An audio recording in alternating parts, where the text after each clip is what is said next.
اعوذ باللہ من الشیطان الرجیم بسم اللہ الرحمن الرحیم ورفعنا لک ذکرک، اور ہم نے آپ صلی اللہ علیہ وآلہ وسلم کے ذکر کو بلند کر دیا۔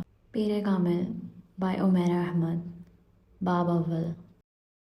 میری زندگی کی سب سے بڑی خواہش، بال پوائنٹ ہونٹوں میں دبائے وہ سوچ میں پڑ گئی۔ ایک لمبا سانس لیتے ہوئے قدرے بے بسی سے مسکرائی۔ بہت مشکل ہے اس سوال کا جواب دینا۔ کیوں مشکل ہے؟ جویریہ نے اس سے پوچھا۔ کیونکہ میری بہت ساری خواہشات ہیں اور ہر خواہش میں ہی میرے لیے بہت اہم ہے، اس نے سر جھٹکتے ہوئے کہا۔ وہ دونوں آڈیٹوریم کے عقبی حصے میں دیوار کے ساتھ زمین پہ ٹیک لگائے بیٹھی تھی۔ ایف ایس سی کی کلاسز میں آج ان کا 8واں دن تھا اور اس وقت وہ دونوں اپنے فری پیریڈ میں آڈیٹوریم کے عقبی حصے میں آ کر بیٹھ گئی تھیں، نمکین مونگ پھلی کے دانوں کو ایک ایک کر کے کھاتے۔ جویریہ نے اس سے پوچھا، تمہاری زندگی کی سب سے بڑی خواہش کیا ہے امامہ؟ امامہ نے قدرے حیرانی سے اسے دیکھا اور سوچ میں پڑ گئی۔ پہلے تم بتاؤ، تمہاری زندگی کی سب سے بڑی خواہش کیا ہے؟ امامہ نے جواب دینے کے بجائے الٹا سوال کر دیا۔ پہلے میں نے پوچھا ہے، تمہیں پہلے جواب دینا چاہیے۔ جویریہ نے گردن ہلائی۔ اچھا ٹھیک ہے، مجھے اور سوچنے دو، امامہ نے فوراً ہار مانتے ہوئے کہا۔ میری زندگی کی سب سے بڑی خواہش، وہ بڑبڑائی۔ ایک خواہش تو یہ ہے کہ میری زندگی بہت لمبی ہو، اس نے کہا۔ کیوں؟ جویریہ ہنسی۔ بس 50-60 سال کی زندگی مجھے بڑی چھوٹی لگتی ہے۔ کم سے کم 100 سال تو ملنے چاہیے انسان کو دنیا میں، اور پھر میں اتنا سب کچھ کرنا چاہتی ہوں۔ اگر جلدی مر جاؤں گی تو پھر میری ساری خواہشات ادھوری رہ جائیں گی۔ اس نے مونگ پھلی کا دانہ منہ میں ڈالتے ہوئے کہا۔ اچھا اور؟ جویریہ نے کہا۔ اور یہ کہ میں ملک کی سب سے بڑی ڈاکٹر بننا چاہتی ہوں، سب سے اچھی آئی اسپیشلسٹ۔ میں چاہتی ہوں جب پاکستان میں آئی سرجری کی تاریخ لکھی جائے تو اس میں میرا نام ٹاپ آف دی لسٹ ہو۔ اس سے مسکراتے ہوئے آسمان دیکھا۔ اچھا اور اگر کبھی تم ڈاکٹر نہ بن سکی تو؟ جویریہ نے کہا۔ آخر یہ میرٹ اور قسمت کی بات ہے، ایسا ممکن ہی نہیں۔ میں اتنی محنت کر رہی ہوں کہ میرٹ پر ہر صورت آؤں گی۔ پھر میرے والدین کے پاس اتنا پیسہ ہے کہ میں اگر یہاں کسی میڈیکل کالج میں نہ جا سکی تو وہ مجھے بیرون ملک بھجوا دیں گے۔ پھر بھی اگر کبھی ایسا ہو کہ تم ڈاکٹر نہ بن سکو تو؟ ہو ہی نہیں سکتا۔ یہ میری زندگی کی سب سے بڑی خواہش ہے۔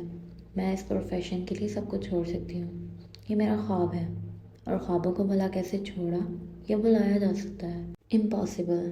امامہ نے قطعی انداز میں سر ہلاتے ہوئے ہتھیلے پہ رکھے ہوئے دانوں میں سے ایک اور دانہ منہ میں ڈالا۔ زندگی میں کچھ بھی ناممکن نہیں ہوتا، کبھی بھی کچھ بھی ہو سکتا ہے۔ فرض کرو کہ تم ڈاکٹر نہیں بن پاتی تو پھر تم کیا کرو گی؟ کیسے ریئیکٹ کرو گی؟ امامہ اب سوچ میں پڑ گئی۔ پہلے تو میں بہت روؤں گی، بہت ہی زیادہ، کئی دن، اور پھر میں مر جاؤں گی۔ جویریہ بے اختیار ہنسی۔ اور ابھی کچھ دیر پہلے تو تم یہ کہہ رہی تھی کہ تم لمبی زندگی چاہتی ہو، اور ابھی تم کہہ رہی ہو کہ تم مر جاؤ گی؟ ہاں، تو پھر زندہ رہ کر کیا کروں گی؟ سارے پلانس ہی میرے میڈیکل کے حوالے سے ہیں، اور یہ چیز زندگی سے نکل گئی تو پھر باقی رہے گا کیا؟ یعنی تمہاری ایک بڑی خواہش دوسری بڑی خواہش کو ختم کر دے گی؟ تم یہی سمجھ لو۔ تو پھر اس کا مطلب تو یہی ہوا کہ تمہاری سب سے بڑی خواہش ڈاکٹر بننا ہے، لمبی زندگی پانا نہیں۔ تم کہہ سکتی ہو۔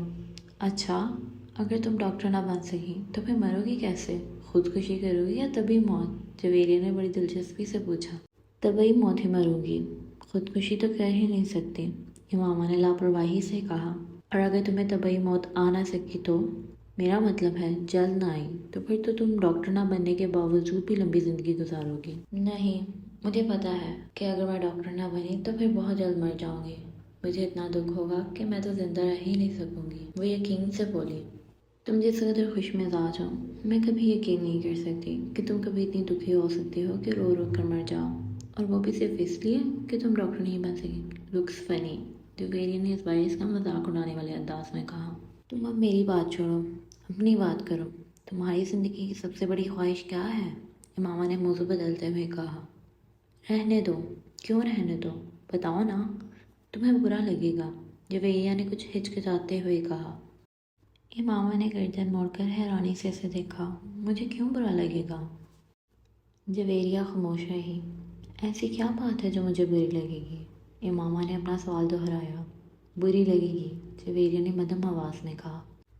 آخر تمہاری زندگی کی سب سے بڑی خواہش کا میری زندگی سے کیا تعلق ہے؟ کہ میں اس کا برا مانوں گی؟ امامہ نے اس بار قدرے الجھے ہوئے انداز میں پوچھا۔ کہیں تمہاری یہ خواہش تو نہیں کہ میں ڈاکٹر نہ بنوں؟ امامہ کو اچانک یاد آیا۔ جویریہ ہنسی۔ نہیں، زندگی صرف ایک ڈاکٹر بن جانے سے کہیں زیادہ اہمیت کی حامل ہوتی ہے، اس نے کچھ فلسفانہ انداز میں کہا۔ پہلیاں بجھانا چھوڑو اور مجھے بتاؤ، امامہ نے کہا۔ میں وعدہ کرتی ہوں میں برا نہیں مانوں گی، امامہ نے اپنا ہاتھ اس کی طرف بڑھاتے ہوئے کہا۔ وعدہ کرنے کے باوجود میری بات سننے پر تم بری طرح ناراض ہوگی۔ بہتر ہے ہم کچھ اور بات کریں، جویریہ نے کہا۔ اچھا، میں اندازہ لگاتی ہوں تمہاری اس خواہش کا تعلق میرے لیے کسی بہت اہم چیز سے ہے، رائٹ؟ امامہ نے کچھ سوچتے ہوئے کہا۔ جویریہ نے سر ہلایا۔ اب سوال یہ پیدا ہوتا ہے کہ میرے لیے کون سی چیز اتنی اہم ہو سکتی ہے کہ میں… وہ بات کرتے کرتے رک گئی۔ مگر جب تک میں تمہاری خواہش کی نوعیت نہیں جان لیتی میں کچھ بھی اندازہ نہیں کر سکتی۔ بتا دو جویریہ، پلیز۔ اب تو مجھے بہت ہی زیادہ تجسس ہو رہا ہے، اس نے منت کی۔ وہ کچھ دیر سوچتی رہی۔ امامہ غور سے اس کا چہرہ دیکھتی رہی۔ کچھ دیر کی خاموشی کے بعد جویریہ نے سر اٹھا کر امامہ کو دیکھا۔ میرے پروفیشن کے علاوہ میری زندگی میں فی الحال جن چیزوں کی اہمیت ہے وہ صرف ایک ہی ہے، اور اگر تم اس کے حوالے سے کچھ کہنا چاہتی ہو تو کہو، میں برا نہیں مانوں گی، امامہ نے سنجیدگی سے کہا۔ جویریہ نے قدر چونک کر اسے دیکھا۔ وہ اپنے ہاتھ میں موجود ایک انگوٹھی کو دیکھ رہی تھی۔ جویریہ مسکرائی۔ میری زندگی کی سب سے بڑی خواہش یہ ہے کہ تم… جویریہ نے اسے اپنی خواہش بتائی۔ امامہ کا چہرہ ایک دم سفید پڑ گیا۔ وہ شوق تھی یا حیرت زدہ، جویریہ اندازہ نہیں کر سکی، مگر اس کے چہرے کے تاثرات یہ ضرور بتا رہے تھے کہ جویریہ کے منہ سے نکلنے والے جملے اس کے ہر اندازے کے برعکس تھے۔